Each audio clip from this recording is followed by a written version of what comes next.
Welcome to another edition of Cover to Cover with me, Eusebius McKaiser, and today I am delighted to say that we are in conversation with one of my favorite Pan-African intellectuals, authors, academics and thinkers who has written an amazing book that I'm sure you will want to rush to go and buy and get into. Adekeye Adebajo has written The Trial of Cecil John Rhodes. Thank you so much for writing such a brilliant novella, and thank you for coming on the show. Thank you. Thanks for inviting me. I want to talk briefly just about the literary element of this book. It's not a classic historical work. It is really historical fiction. Why did you choose that as the genre through which to talk about complex historical and moral issues? Thanks a lot. I mean, I read while I was a graduate student at Oxford a novel which I'm sure you're aware of called The Trial of Christopher Okigbo by Ali Mazrui, the Kenyan academic who himself attended Oxford. And it was trying Nigeria's greatest poet for putting his art before his calling, if you like, by basically dying on the Biafran secessionist side in the Nigerian Civil War between 1967 and 70. And I found it such a fascinating way of conveying information, and it's interesting for people rather than just reading history. Yeah. So I thought this idea of creative nonfiction and allegory was actually a good way of conveying this issue of Cecil Rhodes. So it just seemed like an interesting form. Most of my work has been history politics. So I'm not going to spend much time with Addy on the genre. When you go and buy this amazing book, you're going to enjoy it because of the literary form. And I'm just going to basically summarize it. Cecil John Rhodes, after 120 years in the afterlife, wakes up one day, finds himself in this strange world, which is a new kind of version of Africa. And then he is met by these great African writers, jurists, historians, and he's basically put on trial. So there's a fictionalized element to the structure. But what I want to get into, Adekeye, is to focus on some of the themes so that we can give the readers and the would-be buyers a sense of what it is that Cecil John Rhodes is on trial for. On page 87, the 5 charges are basically summarized, and it is put to Cecil John Rhodes. You have been in limbo for 120 years. You have been shown the glory and achievements of Africa in your journey through after Africa's 5 heavens. You will now be tried in this 5th heaven for 5 crimes committed in the year before. First, mass murder. Second, racism. Third, grand theft of Africa's natural resources and land. Fourth, exploitation and enslavement of African workers. And fifth, my favorite, by the way, is by way of description, egotism and the inglorious quest for immortality. Now, those are very serious charges. And one thing that saddens me as a fellow curious reader is how little of the evidence for each of those charges is common knowledge in the world. Let's take, for example, the first one.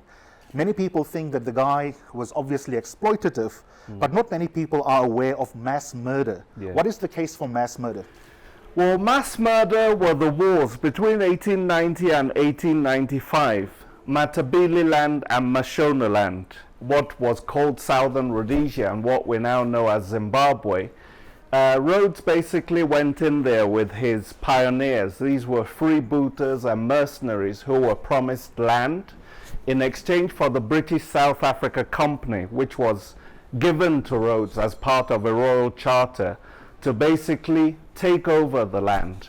And this was really a very brutal military campaign that resulted in, some estimates put it as high as 60,000 fatalities that were killed. Rape, pillage, they seized most of the cattle of the Ndebele in particular, and it was a kind of scorched earth policy where they also burnt crops, so that tens of thousands of Ndebele actually died of starvation during these wars of conquest.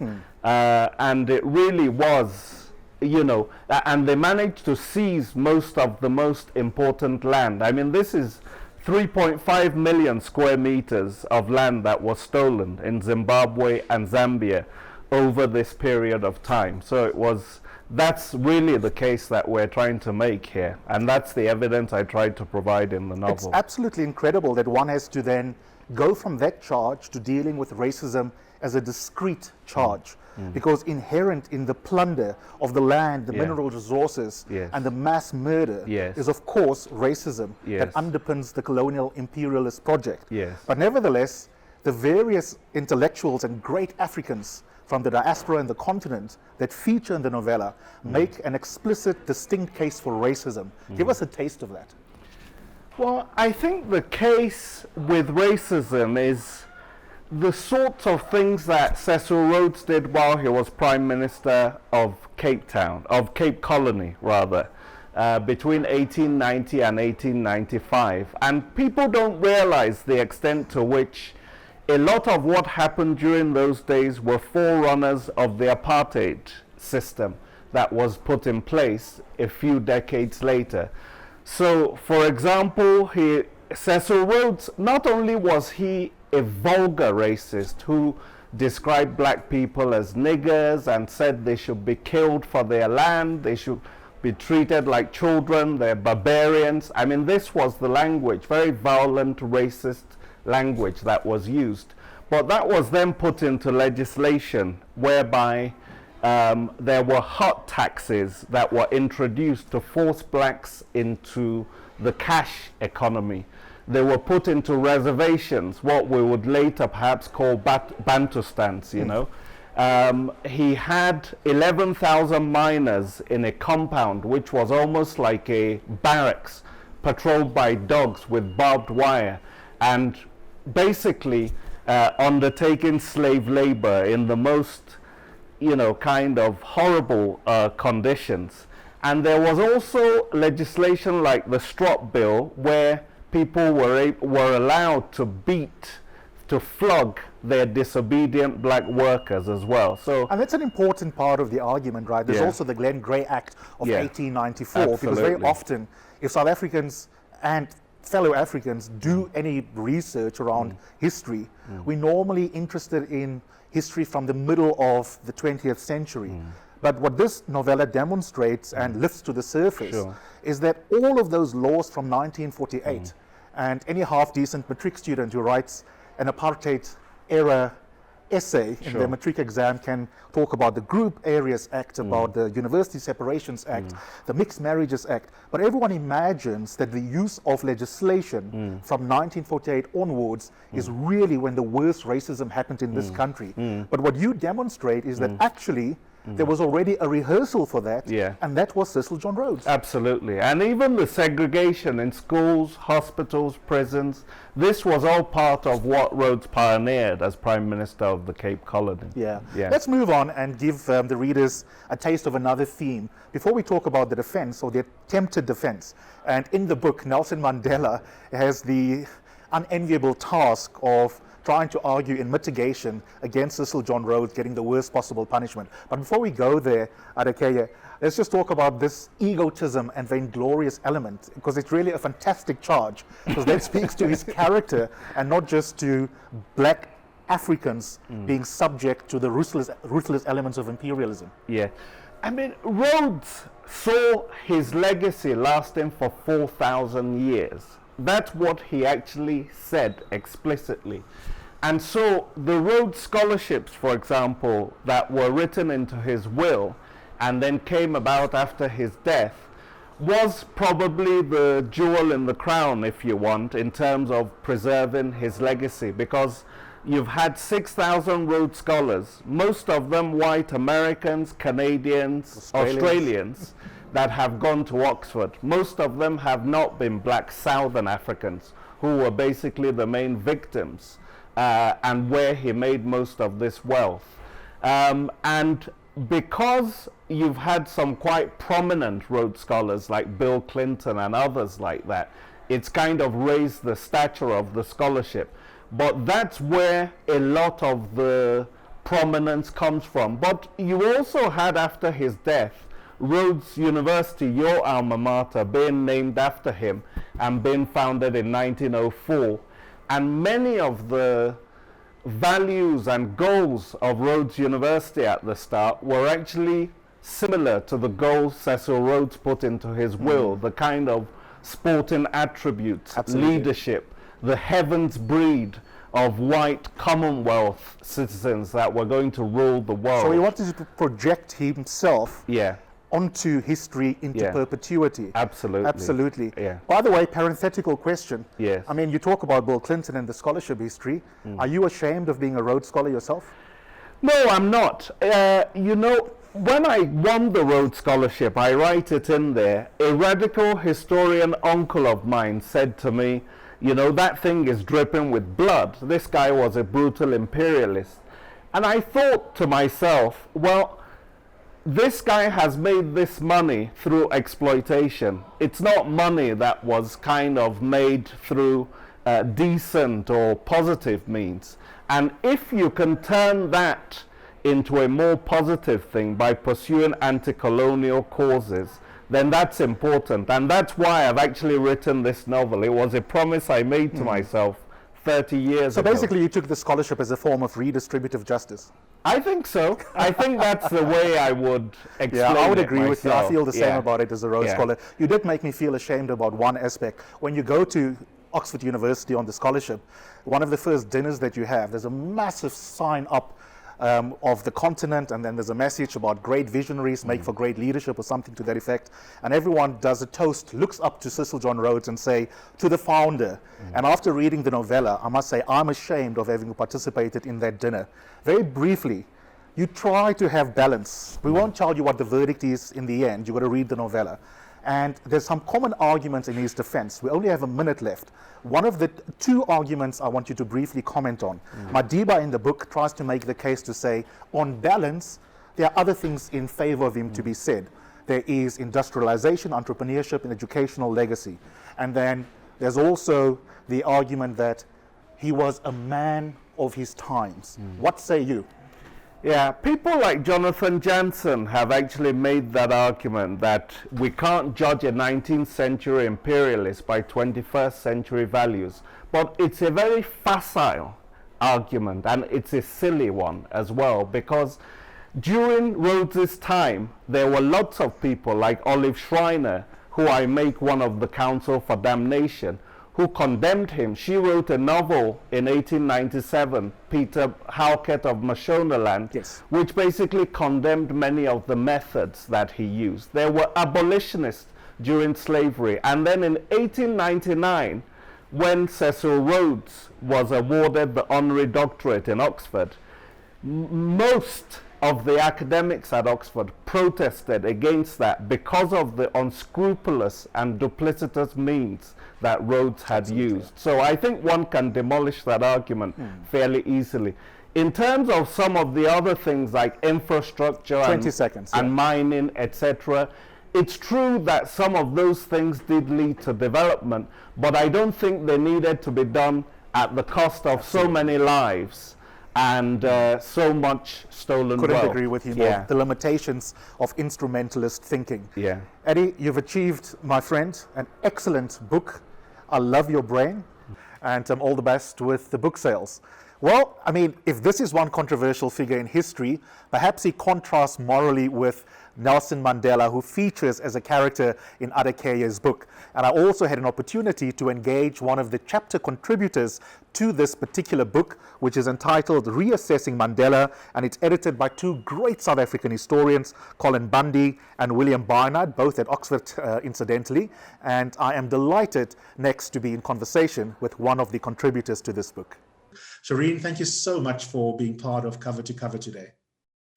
Thanks, Eusebius. Always a pleasure to talk to you. I picked up this book because I like you and because you are brilliant, but secretly as a reader, I thought to myself, what more can be said about Mandela? And then you have written a chapter entitled The Impossible Contract, the Political and Private Marriage of Nelson and Winnie Mandela. And when I got to that chapter, not knowing what chapter you chose to write thematically, I thought, oh gosh, I wonder what Shireen is going to say, or am I going to be doing friendship duty to Priscilla Ties about how amazing her work is? So that's the confession. Why don't you tell readers what you set out to do that can go beyond the reams and reams and reams of writing already available about the Mandelas? Mm. When I started working on this, I had to think very hard about whether I was saying more about Winnie than Nelson. But the Mandela marriage is a part of our everyday lives. It's like our family, isn't it? I mean, it's a marriage that captures all kinds of elements about our collective longing in creating a better world, in crafting a different kind of society. We can't imagine the latter half of the 20th century without those two figures. And for this project, I really wanted to get to make the links between the personal side of Mandela's life and his political side. But what's obvious is you can't read Nelson without Winnie if you are a feminist. And I think if you're a feminist, you also cannot read Winnie without Nelson. The male scholarship does, of course, read Nelson without Winnie. She's read as a kind of figure of some inconvenience, somebody who, really either let him down and therefore let down the nation, or someone who used him to make her own career.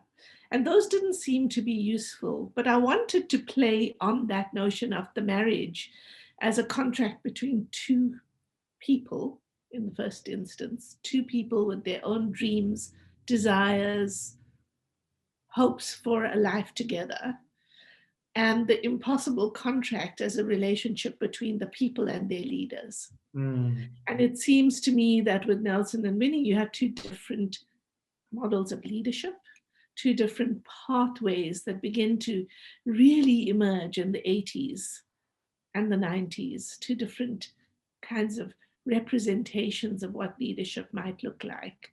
And neither could be crafted without the other. So it was an opportunity to do that, to say something about that. And then lastly, it was an opportunity to think about heroic leadership, the heroic nationalist figure, the icon of the nation, which it's, usually men who are those nationalist leaders, right? But what if we thought about Winnie the same way we thought about Nelson, i.e. as a political leader? And we looked at whether she successfully or not crafted a kind of niche as an iconic leader. And I think she did. And I wanted to show that. So they seem to me very intertwined with each other, their personal lives and their political lives, but they're also intertwined with the nation that they come to embody. Let's reflect a little bit on Winnie. You, unsurprisingly, given your scholarship in the area of feminism, try to very gently, but in a nuanced and sharp way, nevertheless, to puncture some of the lazy writing and stereotyping of Winnie in various places in this particular chapter. And I want you to speak into that. One of my favorite sections in this chapter is the bad wife. And that alone we can talk about for 1 hour, how she is reduced, firstly in general, to Nelson Mandela's wife. She's not her own person. And then you also talk about how she is contrasted with other women of the struggle, other wives, as not quite being an exemplar of the ideal struggle wife. Yeah. She's not his only wife, which is, it also bears saying, right? Mandela had 3 wives. And, but she really is the wife. And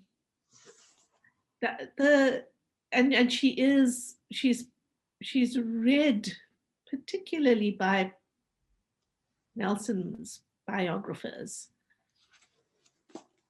as his kind of Achilles heel, the hero's Achilles heel. He loved her because she was so beautiful, but she was actually evil. I think a lot of people want to judge rather than understand when they write about Winnie. And a lot of them, a lot of commentators cannot escape that she was first and foremost a wife. I want to read her as more than a wife, while not diminishing the fact that being the wife of Nelson Mandela enabled her to become who she was as a political leader. So, I don't want to shove him out of the picture, but I also want to see what he looks like from her perspective, right? These are two leaders that grow in different ways over this the period of their marriage, which is a substantial part of the 20th century. It's a Yes. part of the nation's history in which some of the most consequential things happen. So, for me, just simply reading her as a leader felt like a radical rupture with the narrative of wife, and the narrative of mother, we should also say. So she's bad wife against other good wives. She's also a bad mother, read against those other good mothers, and all of those constructions are laden with heteronormative stereotypes, with gendered stereotypes. They're all loaded with assumptions about where women belong in politics and in which parts of society they belong, and what are good ways for women particularly to behave. So, she stands for so many people as a figure of disappointment. And they're disappointed, I think, in part because she didn't play the role that she was supposed to play. And that's why, Shireen, you write absolutely fiercely the following. Winnie's errors of leadership in the 1980s were tragic, and she paid a price, although not high enough for many commentators. The terms on which she was repudiated as leader were entirely untangled with forms of gendered stereotyping. The trope of mother of the nation gave way to Lady Macbeth, previously celebrated as the fitting wife for a revolutionary hero. Winnie was now juxtaposed with Nelson's first wife, Evelyn, who had stayed out of politics, i.e. a good traditional wife, and Albertina Sisulu, the modern activist wife. Evelyn and Albertina became the contrapuntal good women, the acceptable versions of political wives. By contrast, Winnie was cast as the uncontrollable woman. And when you buy this book, which I recommend highly, on page 295, you will find a particularly, and I agree with the choice of words from Shireen here, egregious example of this from John Carlin. I cringed at a passage where Shireen has a fairly long quote from him that just demonstrates the patriarchy, the stereotyping, the laziness with which so many commentators write about her. That said, Shireen, in the 5 minutes that we have left, you are not trying to rescue her from the stereotyping by pretending that she was wholly virtuous. You also go to other places that are shadows that she had to deal with, or that were always following her everywhere. Speak briefly to my viewers about what solitary confinement did to her and how her attitude towards violence and, in her mind, its instrumentality changed because of the ways in which the Boers treated her. Yeah, I think the reason why Winnie's story is so compelling for so many people is because she was so brutalized, and she makes the point in many interviews. She makes the point that the leaders who were locked up on Robben Island, or the leaders who were in exile, were privileged. And that sounds counterintuitive, you know, and both cast out of home, both of those groups, well, particularly for the people on Robben Island, they're imprisoned. How can it be that they are lucky? But she was making quite an astute point about being in the fray, about being on the ground of political struggle. And in that sense, she is every activist, in that she encountered the brutality on an ongoing basis. And then that was intensified because she was the leader's wife, because she was Nelson's wife. She was under surveillance and constantly kind of her world was constantly intruded upon. If she had been a kind of an Evelyn type wife, she could have slipped into obscurity, but she didn't. She was an activist. And as an activist, she experienced what a lot of ordinary foot soldiers in the movement did, the brutality of the police, the security branch, of being locked up, of having your home invaded in the middle of the night when you were feeling in your REM sleep, you know, vulnerable at those brutalities of the state, right? And at the moment that changes for her, I think, is in 1969 when she's spends 491 days in prison, most of it in solitary confinement, where she's tortured, where she wants to commit suicide, where she goes through, she's broken. She is, as torture intends to do, it intends to break the person who is being tortured. And she is broken, but she reconstitutes herself. She finds the will to go forward, but she goes forward with anger. And she goes forward with what she understands to be an intimate knowledge of the violence of the state and the violence of white rule in South Africa. It's not an abstract. Yeah. It's a real experience. And that is, I think, a foundational moment in her life, because then she steps out of that moment when she pulls herself together and she thinks, I'm going to fight back with the very same tools. Why is violence only to be used by the state? It's a resource for us too. And we too, as revolutionaries, can use violence. And we can have a huge debate about that, about revolutionary violence and its uses and its abuses. But I think what's significant here is that when she does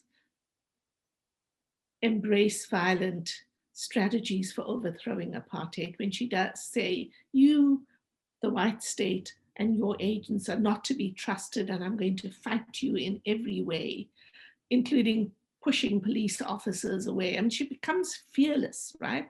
And one could say, you know, in a negative way, she becomes unrestrained, unconstrained, and unboundaried in her willingness to use violence.